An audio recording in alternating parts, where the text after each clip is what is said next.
Yo, yo, yo, what's up, gang? I'm excited to talk again. Uh, so, it's another day.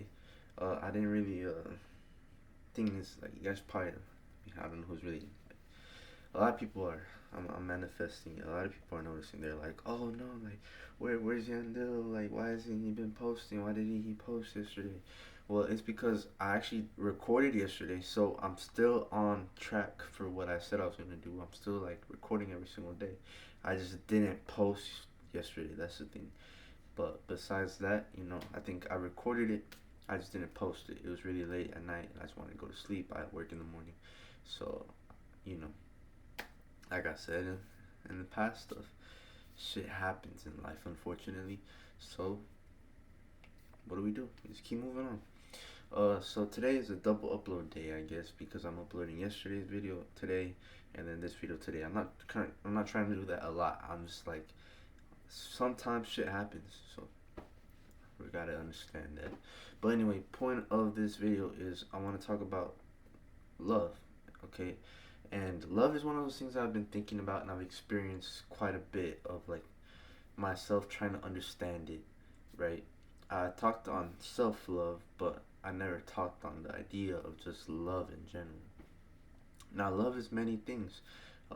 It includes many different kinds of things like care, selflessness. Like, there's a lot of small things that go into what this whole idea of love is.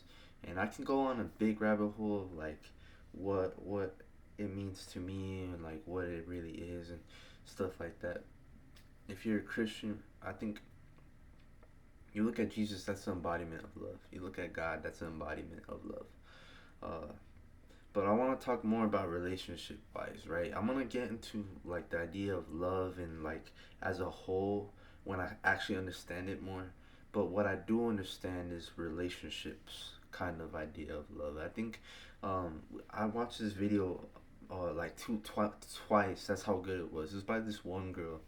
I'll probably talk about her more because like she always opens up new ideas in my brain. That's like philosophical things and stuff like that. But anyway, sorry, I'm gonna slow down. Okay, let me lock in. Uh, she brought up this essay called "Looking for Alice," right? And so I looked into it, and so it's looking for Alice, right? It's like, what does that mean? Well, we're all looking for our Alice. We're all looking for that person in our life that just is like, I love him. Like I don't know why. I just like her. And if you've been in a relationship before, then you know how that feels like. You don't know why you're so attracted to this person, or maybe you do. Maybe it's physical. Maybe you just want her for her the way she looks. Maybe you just want her for the way she is. Point being is you just like her.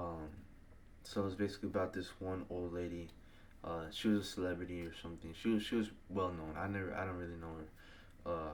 I wish I remember the name, but anyway, point is she was big, right? And so reporters were always constantly following her life, and they found her always being with this one girl. And so they're like, "Is she lesbian?" And so they just straight up asked her. They were like, "Are you lesbian?" And then she was like, "No, I just like Alice." And so no, she's not lesbian. She just likes Alice. And so I think as a society now, like in the point of time that we live with so much technology and so much room for new ideas and things of wants and desires that we're kind of forced sometimes to want and desire.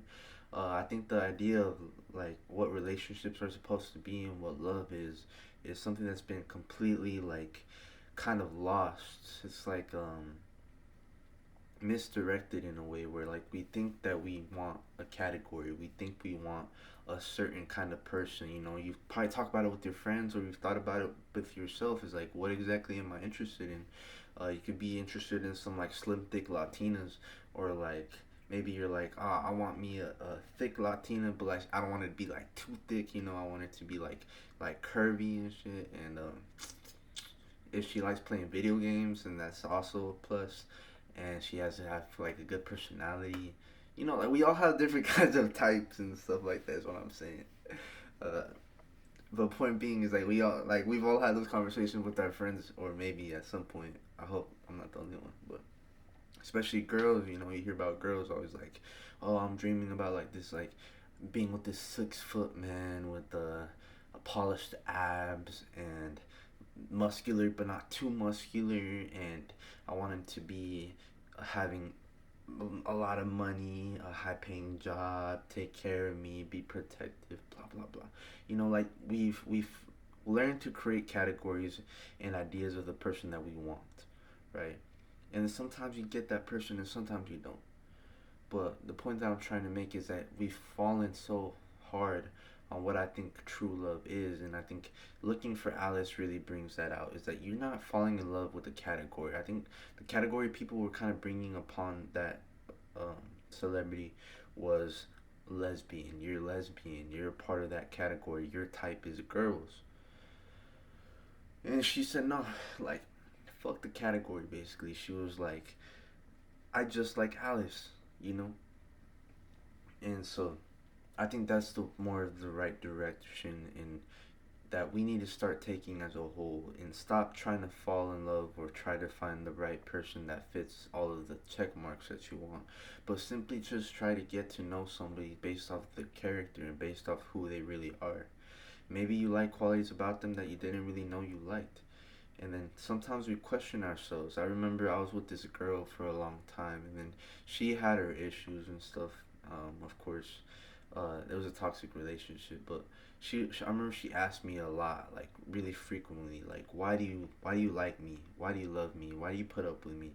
And I was like, well, I tried coming up with reasons. I was like, well, cause I know you're a good person, or cause I don't know. There's a lot of stuff, but at the end of the day, it was like all in my mind of like, I don't know why I like you. I don't know why I put up with you. Um, Looking back at it, like probably because I lack some self respect to leave, but sorry. Point being is that like that's how it's sometimes gonna be. Like whenever you finally have that self love, I'm not trying to turn this into that self love video again, but self love is important. But whenever you love yourself enough to like you're able to find and just be with somebody while also being able to maintain that self respect with yourself, you're still probably gonna question, why do I like her? Maybe she's smart, maybe she's funny, maybe she's beautiful. Point being, you just like her. Maybe you like how weird she is. Maybe you like stuff like that. Man, you never really know. But point being is we gotta stop moving away from like this category of like trying to fit people into categories, and just love people based off who they are and the things that they just the way they make you feel, and the person that they are. Uh, that's how it usually starts off, right? It starts off with your you meet somebody, you just like them. Things just click sometimes. They're just like fit. It feels like you just found the other piece of the missing piece of the puzzle. But then you guys keep going, and then you guys start to understand each other more, right? And I think this is the second problem I want to talk about that I learned from that video was that sometimes after a while we start to forget the reason why we like somebody so much, and we start to think that we know them, that we understand them. There's this author who talked about um, he created characters from his mind, and he never let his own opinion change the way they were. He always just were like, oh well, this character, he's a very hard headed. He's um, he thinks like a true director. He thinks like a true artist. They don't let their own personal wants and desires, I guess, influence what they want these characters to do. He simply created them and thinks, what would he actually do in real life, or like what would he actually do as like his own being. If he's a hard-headed person, then he's probably going to be stubborn. He's going to actually flank off the other direction of what is actually good, and he's just going to make his own decision. That's what I'm trying to say is like you gotta love the person with damn bro I need yeah, I love the other person as simply who they are, right? And not hold them to any kind of standard or bar. I think a lot of times that's where relationships end up going is you start to think like, oh, I know this person well enough to the point where like I expect them to do this, I expect them to do that. I expect her to react in this way. I expect her to do this for me. I expect her to message me at this time.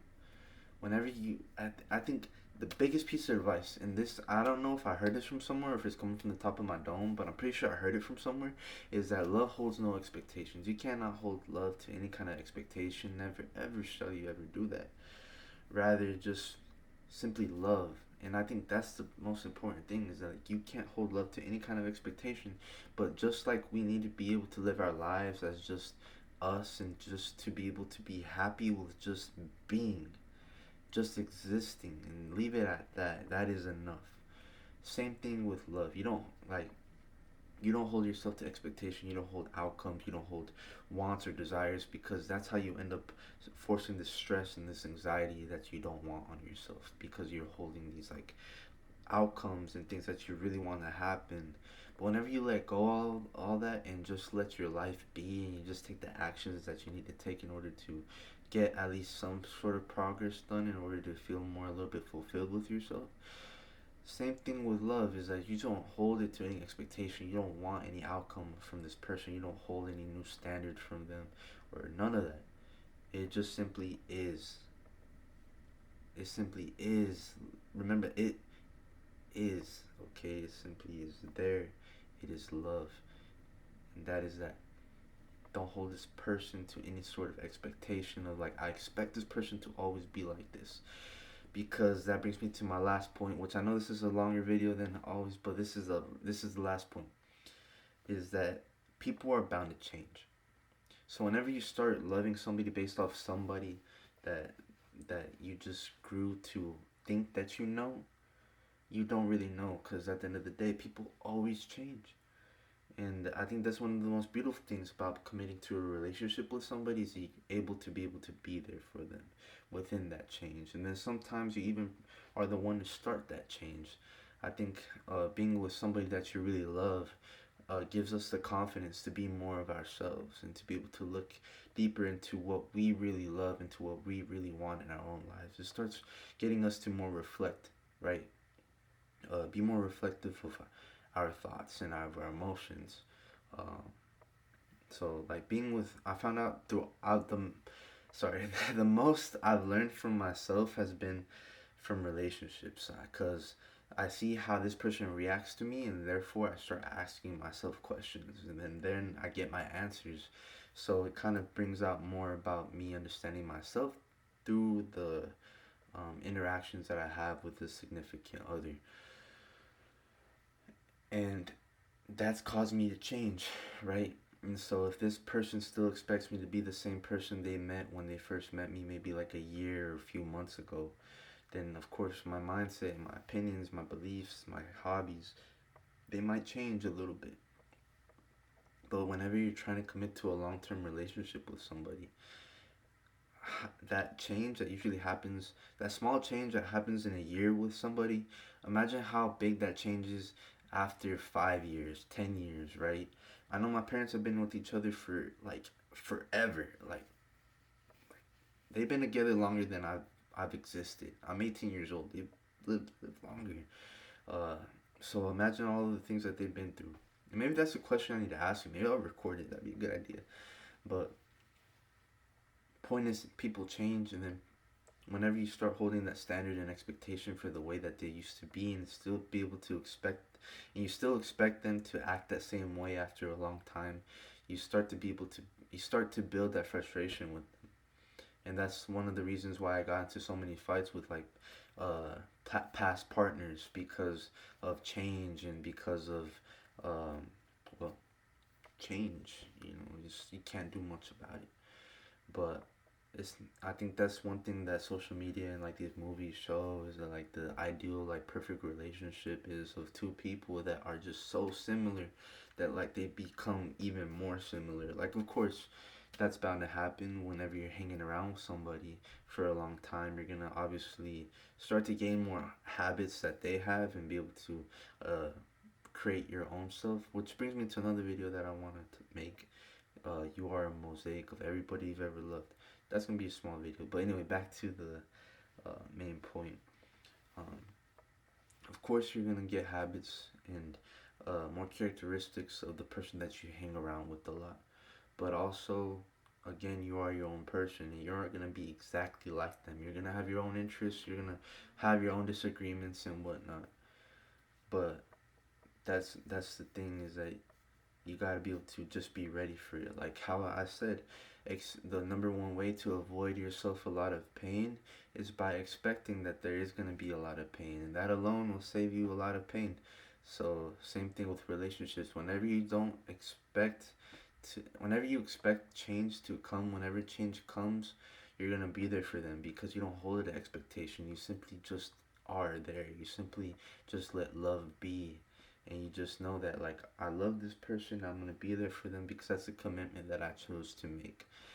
Um, that's something that I learned recently, is that I started questioning what love is. Right, when it comes to relationship wise, part of me used to think like, man, love is being able to be intimate with the girl, right? Being able to hold her, being able to kiss her, being able to be physically intimate with her. But then I thought about it. And I was like, cause I met this girl, and I was like, I like her, but I started questioning. Right, I was like, why do I want to like be with her for like, why don't I ask her to be my girlfriend, right? And this might be going in a little bit too personal, but it's whatever. And I started questioning myself. I was like, why do I want to be with her? Why would I want to make things official right now? And why am I so hesitant on it? Because I was hesitant on it, and I was like, well, is it because I just want to get intimate with her? Is it because I want to hold her? Is it because I want to kiss her? Is it because I want to blah blah blah, a whole bunch of things? But then I remembered looking back, and remember looking for Alice. And I asked myself, is she my Alice? Do I just like her? Of course, I like her. But I was like, well, so if love isn't about intimacy, and if it's not about being able to kiss somebody or have sex with somebody, what's the point of having a relationship? What's the point of committing to a relationship? And that sounds really stupid when I say it out loud, but it brought me to the answer that I was looking for, which is, whenever you make things official with somebody, you're making it exclusive. You're bringing that exclusivity to the relationship, that you making that commitment. And I think that's what making somebody your girlfriend or your partner really does, is it just makes that commitment that you don't want to see nobody else. You're not gonna see nobody else in that way. You simply just want them, because you're making that commitment, basically saying that you are enough for me, and I don't want anybody else, right? So I might leave it at that. I can probably go on this for hours, like, not hours, but like a long time, and just like into big old branch of relationship advice and stuff like that. This is just from stuff I learned. Um, I want to talk about this some more, but I don't want this video to be long because I already feel like it's long enough. So I'll see y'all tomorrow.